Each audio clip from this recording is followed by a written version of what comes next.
கர்த்தருடைய தேவச்சனமே, பரிசுத்தத்தை பெற்றுக்கொண்டுட்டு இன்னைக்கு யாரோ ஒரு பெண்ணுக்காக, யாரோ ஒரு மகனுக்காக ஆண்டவரை வித்து போடுகிறோமே,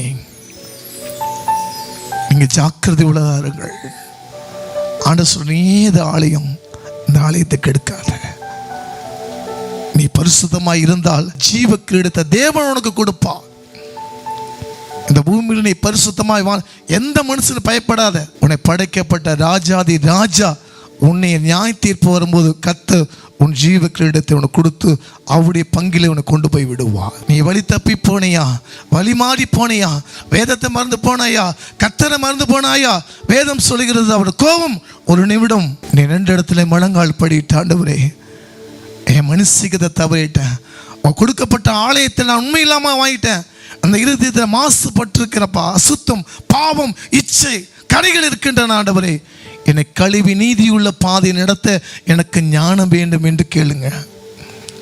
உன் படிப்பு ஞானம், உன் டிகிரி உனக்கு ஞானத்தை கொடுக்காது. பரிசுத்த ஆவியானவனை நடத்துவா, நீதியின் காரியத்தை நடத்துவா. எதை இழந்தாலும் ஆண்டவனை இழந்துடாத. ஆண்டவர் கொடுத்த பரிசுத்தத்தை இழந்துடாத.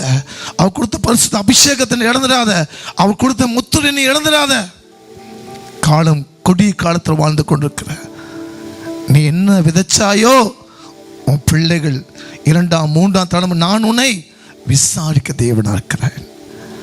இன்னைக்கு ஒருவேளை இன்னைக்கு குறையில்லா மனுஷனை யாரையுமே இல்லை கத்த தேவச்சனமே.